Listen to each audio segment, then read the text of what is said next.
honest with you, too, people were too hard on that Clippers guy, man. I'm telling you. For an 80-year-old white guy, that wasn't that bad. All right? Dude, he didn't drop the N-word once. That's unbelievable for an 80-year-old white guy. The N-word should have been carpet bombed through that whole tape. He never said it once. And if you go back and listen to that tape, I'm telling you, go back and listen to it. Other than Instagram, he's pretty fucking liberal. He's like, you can hang out with them, you can have sex with them, just don't promote it on Instagram. It was the weirdest, most compartmentalized, like, racism I ever heard in my life. Something about Instagram, I didn't get it. Other than that, he was wide open. You can make a snowman with them, go to a water park, rub your bellies together. Just don't promote it on Instagram. Hey, what about Facebook? I don't give a fuck about Facebook. Keep it off of Instagram.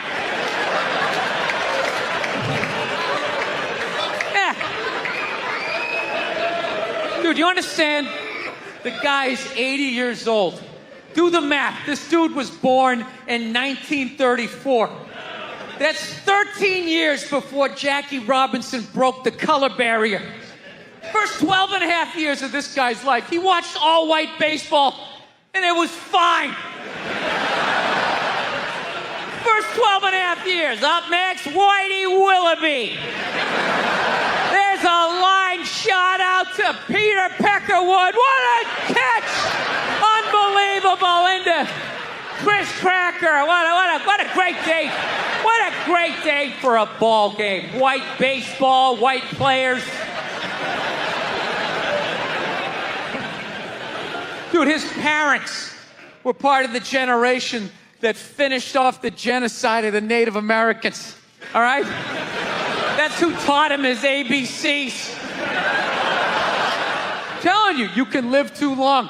You can live too long. I'm telling you, you wear out your welcome.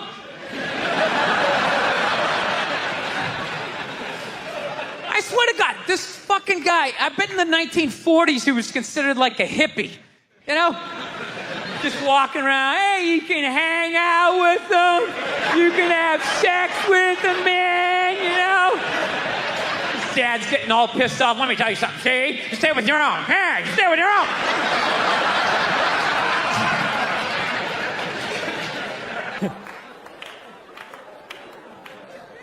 Actually, I got a couple of friends of African persuasion, and I got to get rid of them, man. I got to admit to you. I'm finding I'm spending too much money on clothes hanging out with them. Because I gotta like fucking try to keep up with their wardrobe. It's like every time they go out, they got all brand new shit on. All brand new shit. So when I show up with my white version of brand new, which is, I basically, I ironed the shit, right? I ironed it, right? It's new. They just start trashing me. I can't keep up with them, man. They got like fucking 58 pairs of sneakers. Ever notice that shit? Like every color fucking Timberland? And I don't give a shit what fucked up color their shirt is. They got a pair of shoes to match it and a hat. It's like a rule or something. They're the worst. Even when you wear some new shit, there's like some sort of rule that you gotta like space out the amount of time within which like that you wear it. Because God forbid you wear the same shirt within a 10-day period, one of them's gonna notice.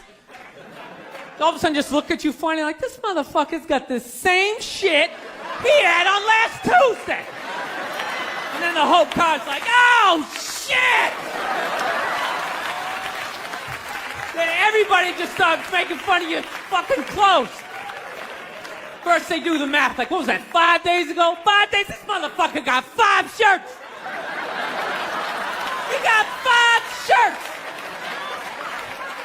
And they start breaking it down. Yo, his first shirt be saying Monday, next shirt be saying Tuesday. Yo, and the weekend, he ain't wearing no shirt.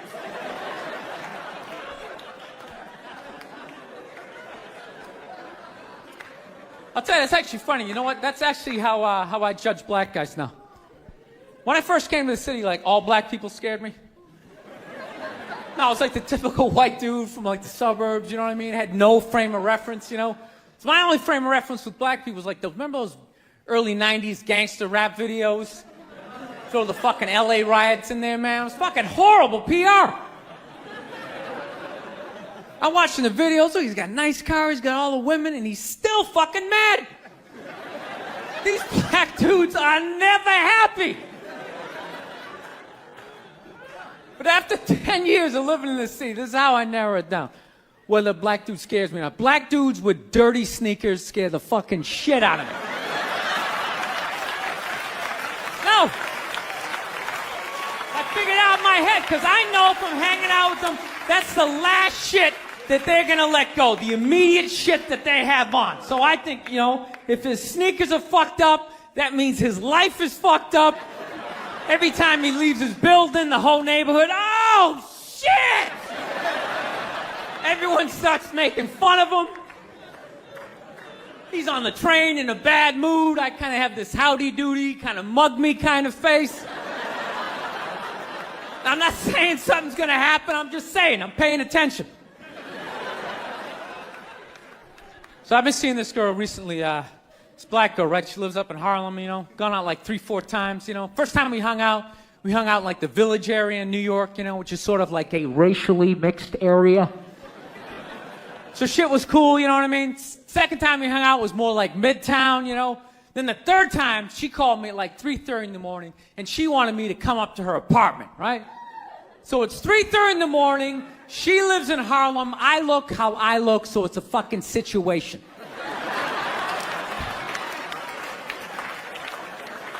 Because you know the deal, right? Basically, a white dude feels comfortable up to about like 98th, 99th Street, you know what I'm saying? The second the streets start getting into like triple digits, like 100, 101st Street, start getting like a little asthma, like, yeah, fuck, it's starting to get a little high up here. You feel that little tightness in your chest? Can you feel that? 106th Street, you're like leaning on shit like, dude, where'd all the cabs go? How come there's no taxis up here? Dude, what's a bodega? I don't know what that is. Let's get the fuck out of here.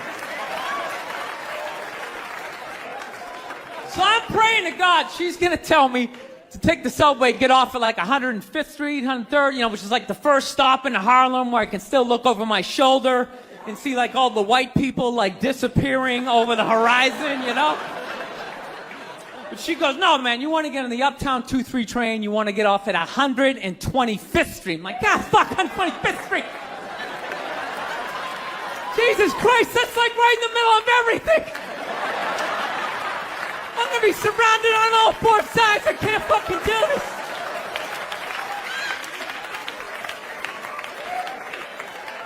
So, at this point, I'm really trying to hide like the bitchy tone that's starting to creep into my voice, you know? And I'm trying to ask for really specific directions for when I get up there, because I want to know exactly where I'm going. So she starts naming the streets I have to go down, and every other street up there is named after like a black leader, you know? She's like, make a left on Adam Clayton, take a right on Frederick Douglass. I'm like, God, fuck, Adam Clayton. Yo, dude, go on the internet, look up Adam Clayton. Did he kill a bunch of white people during the slave revolt? Dude, I ain't going up there till I know what Adam Clayton did. Fuck this shit. So at this point, I'm really having a battle with myself. Because I'm thinking I can't do this, right? I'm like, I can't do this, but my dick's going, no, come on, man, we can do this, all right? Just relax. Pull yourself together and get on the goddamn train, right? So as always, I listen to my dick. Oh yeah, I get on the train. By the time I get up there, it's like 5 or 4 in the morning, right? I'm staying on like Malcolm X and like Danny Glover or some shit, right?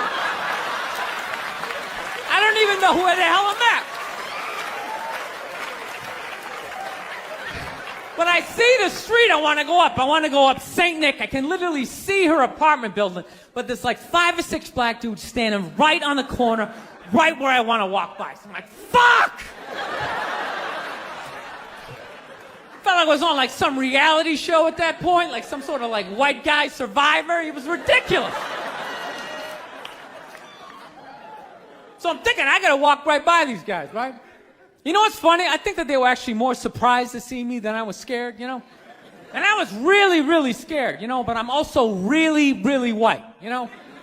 Like shockingly Caucasian. You know what I mean? Like if you're not ready for me, I can like surprise you. No, especially if you live up there. You've probably seen a white person for hours, possibly days. So when I show up, it's almost like magical. Like a leprechaun came out of nowhere, you know? Felt like I should have like a little pot of gold, like a rainbow behind me. Top of the morning to you, latte. Kind of dance my way past them.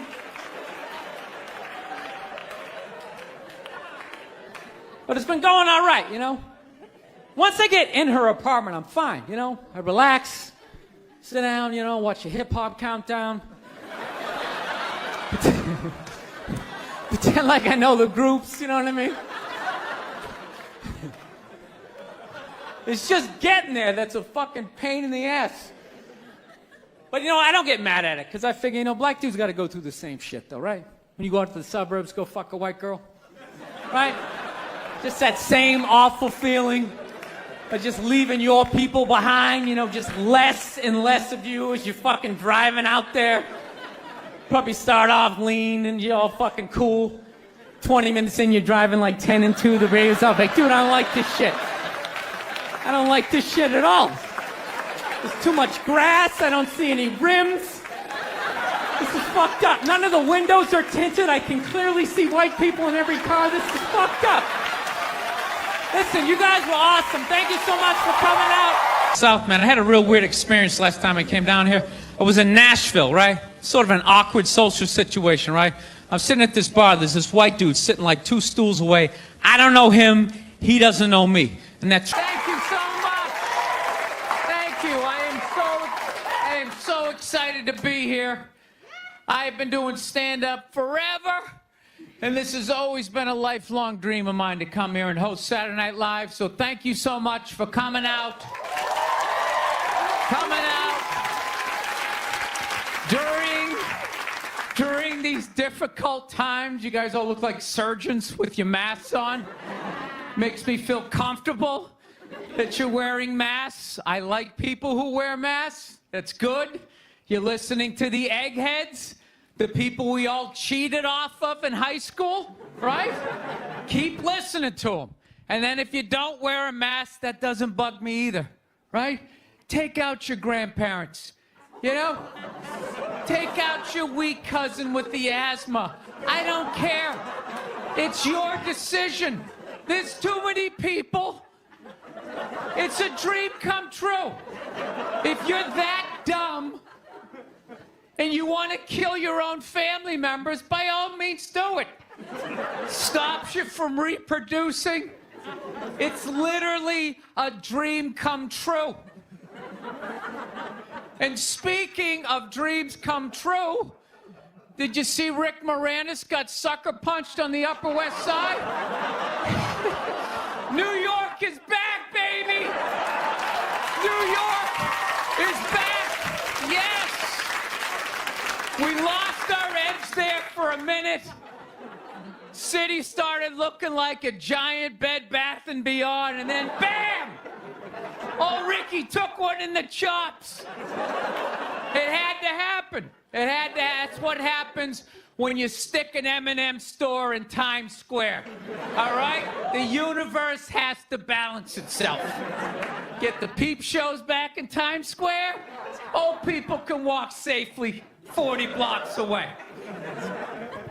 I don't know. I'll probably get canceled for doing that joke, you know? How stupid is that cancel thing?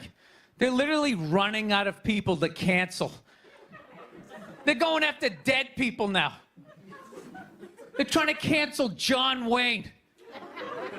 It's like, yeah, dude, God did that 40 years ago. They're all up in arms. They're like, did you hear what he said in that interview in Playboy in 1970? Can you believe that? It's like, yeah. He was born in 1907. That's what these people sounded like. You never talked to your grandparents and brought up the wrong subject? And all of a sudden it went off the rails. Like, oh, grandma. Just keep making the cookies. Yeah, you don't bring up race or religion with your grandparents. You keep it simple. Anyway, I don't know. I guess my grandparents are older. I don't know. Plowing ahead. Plowing ahead. Let's talk white women here, shall we? Let's talk white women. White women, you're amazing. Amazing your accomplishments over the last few years. I got to tell you, the way white women somehow hijack the woke movement, generals around the world should be analyzing this.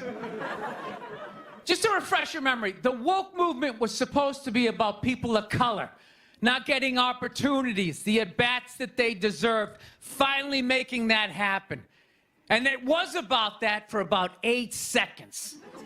And then somehow, white women swung their Gucci-booted feet over the fence of oppression and stuck themselves at the front of the line. I don't know how they did it. I've never heard so much complaining in my life from white women. My life is so hard with my SUV and my heated seats. You have no idea what it's like to be me. Trashing white guys, the nerve. Where's the camera? The nerve of you white women. Listen, I don't want to speak ill of my bitches here, okay? I don't, but let's go back in history here, okay? You guys stood by us toxic white males through centuries of our crimes against humanity. You rolled around in the blood money, and occasionally when you wanted to sneak off and hook up with the black dude, if you got caught, you said it wasn't consensual. Yeah, that's what you did. That's what you did. So why don't you shut up, sit down next to me, and take your talking to.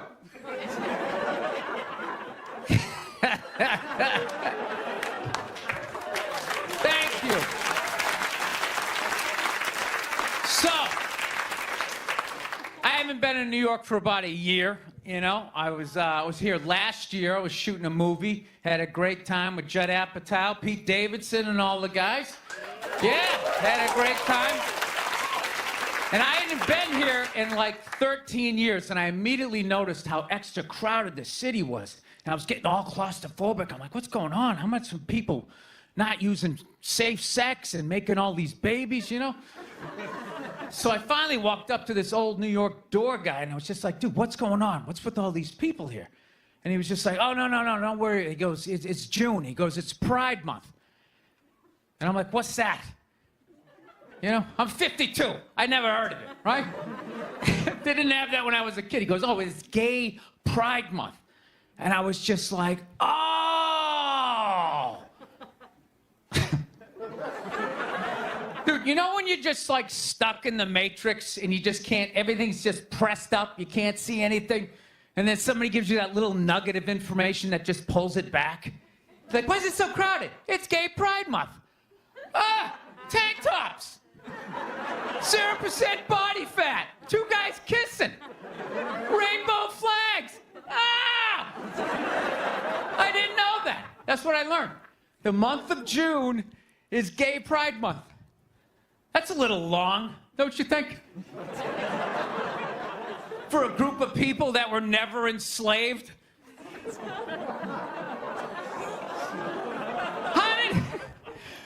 How did they get all of June? Dude, black people were actually enslaved, they get February. They get 28 days of overcast weather. Sun goes down at 4 in the afternoon. Everybody's shivering. Nobody wants to go on the parade. Look, yeah. How about you hook them up with July? These are equator people. Give them the sun for 31 days. There's gay black people. They could celebrate from June 1st, June 31st, 61 days of celebrating. All right, that's all my time. We got a great show for you guys, everybody. Jack White is here. It's gonna be amazing. Please stick around. We'll be right back.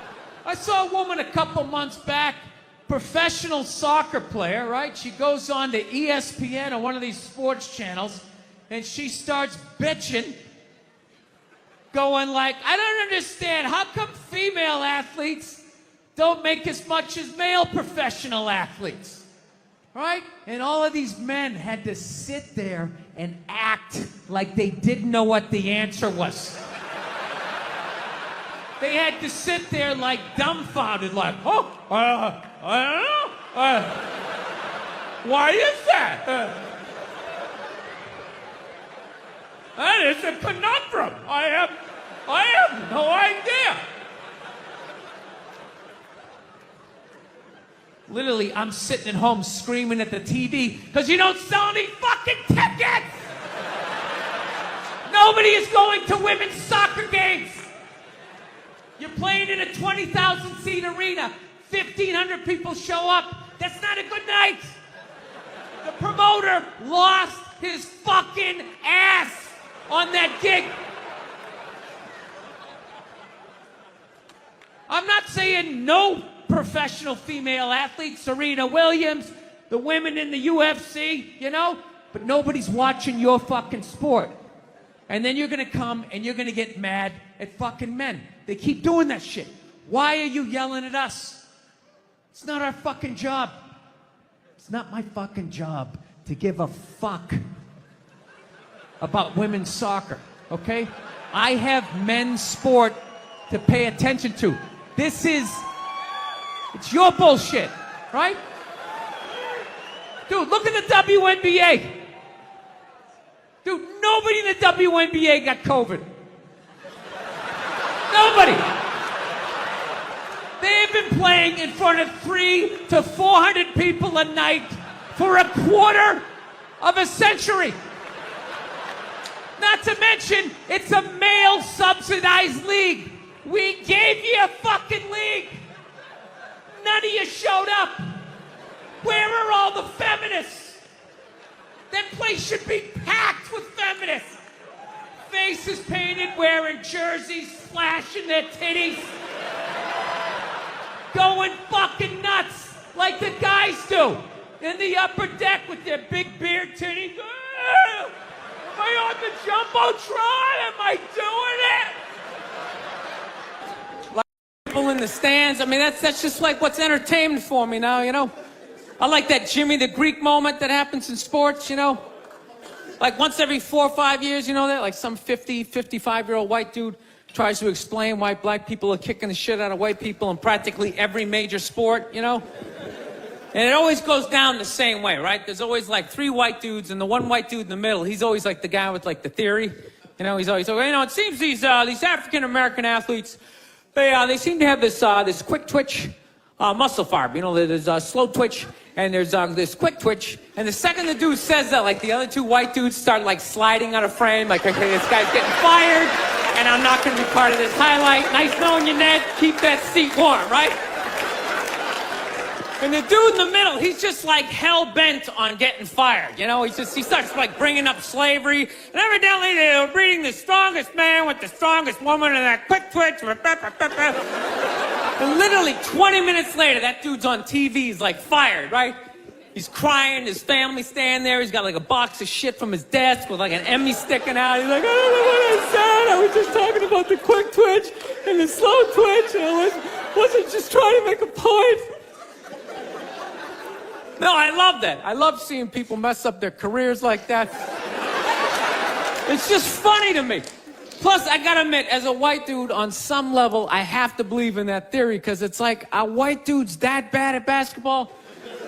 I can't even watch the NBA anymore, man. It's like every highlight, the white dude's like that, the black dude has like his nuts in his face. Fucking blah! I'm just sitting at home like, for the love of God, tackle the guy. Jesus Christ, get out of the way. Do you ever get tired of those two nuts flying over your head? You know you're gonna be on SportsCenter. Just get out of the way. Dude, I'm telling you, there's gotta be something to that theory. I saw this show one time on runaway slaves. It was one of the most amazing programs I've ever seen in my life. Dude, when you ran away as a slave, you just didn't run to the end of the driveway and be like, fuck that job. Just start walking down the street. Dude, you had to like run through whole states. There's dogs chasing you, you're hurdling shit, you're swimming. Those were the first fucking triathletes. And there was nobody helping them out. There was no dude on the side of the road like, come on, man, 2 more states, you're in Ohio. Suck it up, you're looking good, looking good. Yeah, dude, you were on your own. Is it any wonder? 250, 300 years of that shit, and then I'm gonna D you up in gym class? It ain't happening. I come from hundreds of years of alcoholics. I got like half a liver, you know what I mean? It's just...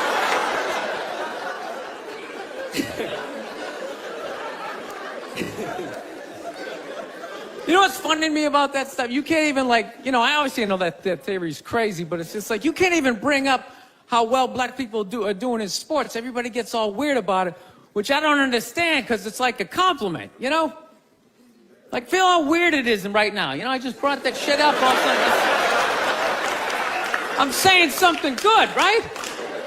I saw a coach get in trouble for that shit. Like, his team was like 0-6 or something. They just couldn't win, and every week the press was just getting on him more and more and more, right?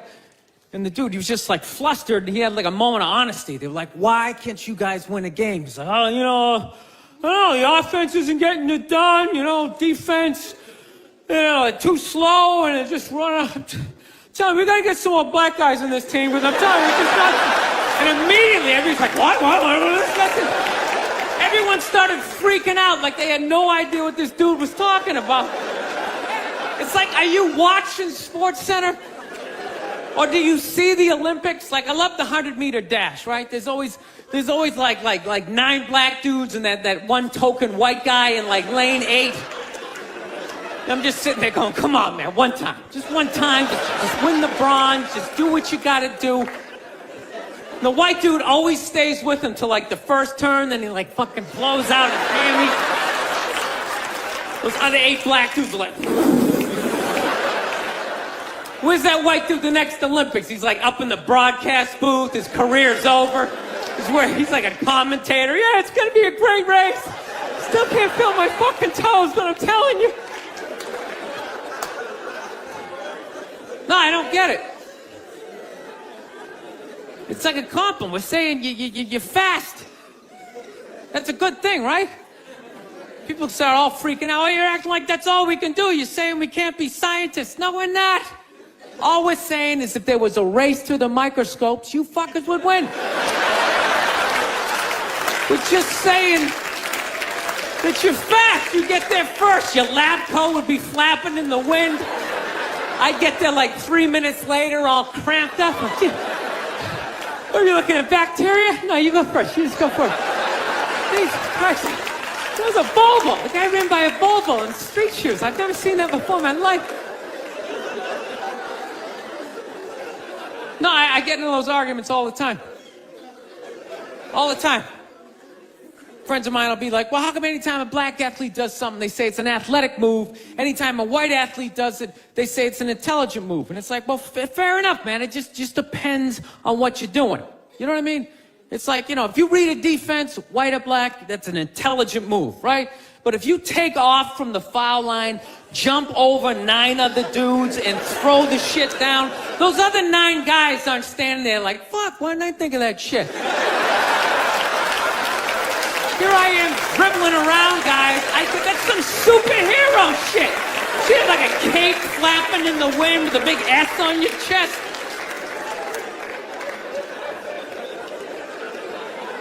I'm telling you, man, that's the funny thing about Hitler. Just let me finish. Let me work my way. Let me work my way through this idea. No, that's my favorite sports clip is that Jesse Owens shit. I just love it because their whole angle was fucked up. He made Hitler leave in like the third quarter, right? He's putting down his number one finger, just fucking walking out of the stadium. Jesus Christ. Their whole thing was like, we are going to create a superior race. It's like, dude, I think we accidentally already did that. We send a select group of people to the gym every day for a couple hundred years. It's paying dividends. They're fucking dunking on us every day. Dude, how quiet was that limo ride home with Hitler? You know what I'm saying? You know he was talking crazy shit when they were on the way there. They were all amped up. We are going to dominate, Sieg Heil, just going off. That whole ride home, they're just sitting there all quiet. You're sitting next to an even angrier than usual Adolf Hitler, trying to make some sort of small talk, like, it is one nice day, isn't it? You know, nice boot. Thank you very much. How are you? How's it going? Yes, nice to be here on such a fun week. I know. I don't want to hear it. I don't watch politics. So, we're going to keep it light. All right? Here we go. All right. Well, I just got over the flu, which is fantastic. You know what I mean? Had it last month. Whenever you have the flu, like or like COVID, you know, you always lay in bed and you try to like figure out who gave it to you. You know, just going through this Rolodex of people that coughed on you, sniffled near you, walked by an Asian or something. You tried to fight it. You like, they say on the internet, that's where all the disease comes from. I know who gave it to me. I sat next to a shoeless cowboy on an airplane. Guy had no socks or shoes on the whole flight. The whole flight, I'm sitting there looking at his dirty Jesus feet. And all I'm thinking is the next pandemic is growing in the bottom of his feet. And all I'm going to be is the next, you know, patient number 2, whatever the next disease is, you know? So, I'll tell you what kills me is I looked at the guy and all I'm thinking is, yeah, like, you know what? God made that guy. You know, and he keeps making that guy. Like one mouth-breathing moron after another.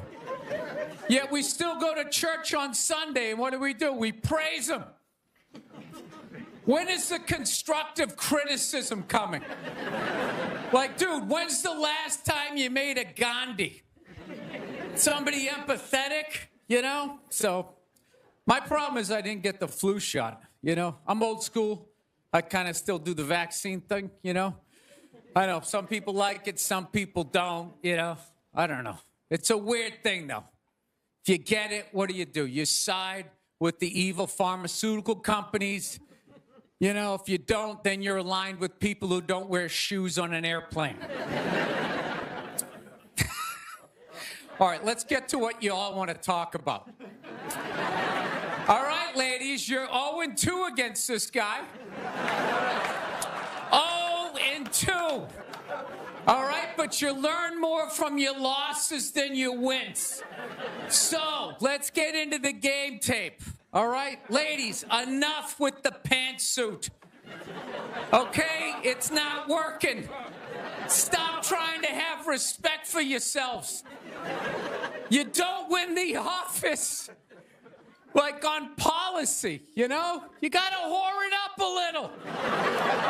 I'm not saying go full Hooters, but find the happy medium between Applebee's and your dad didn't stick around.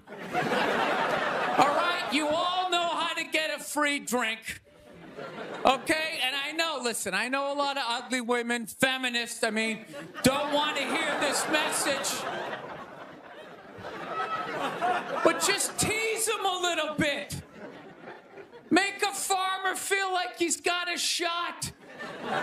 Swing a state over a little bit. I'll be honest with you, I am so psyched that this stupid election is finally over. Took forever. Yeah. Everybody knew who they were voting for 4 years ago. And then they just drag you through a year and a half of this stuff. Who was sitting there watching the debate, still not decided? Two of the most polar opposite people ever. It's all right, let's see. What does the orange bigot have to say? How about the real estate agent that speaks through her nose? Oh, there's a point. This is so difficult. It's they overlap. I just can't make up my mind.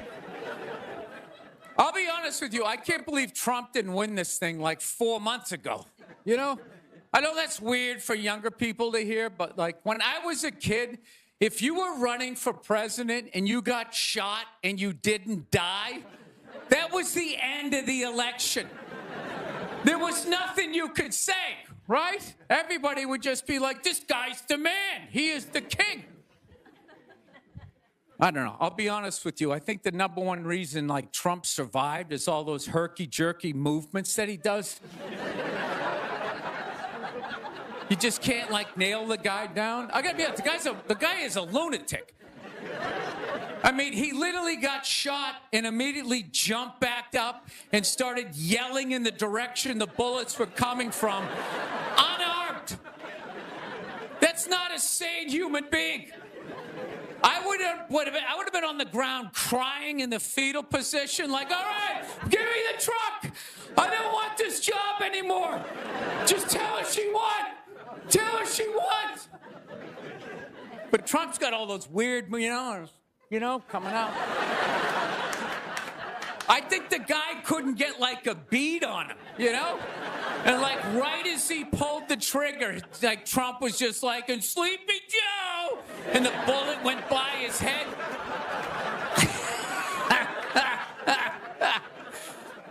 My favorite part of the campaign, though, was when Trump went to McDonald's.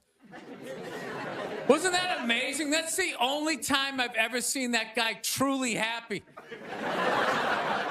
He was glowing. When he got behind the counter, it was he was behind stage at Springsteen or something. He's oh my God, this is where they make the French fries. And he was sticking a couple extra in one. He goes, hey, whoever gets this one's gonna be excited. It's oh my God, was that empathy? Of the people, Donald? It's when the Grinch came down the hill, bringing the toys back, and his heart got a little bigger.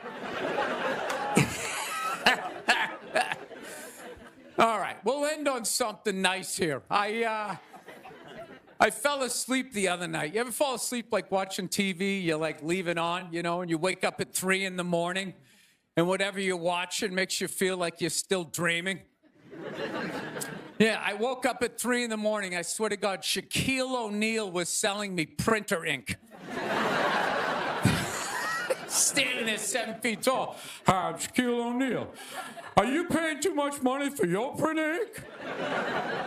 Every day, people come up to me and they say, I'm paying too much money for my printer. He's holding a printer. It's the size of a cell phone. People come up to me. I'm paying too much money. And I'm well, I have the solution. Dude, is there no end to that guy's credibility?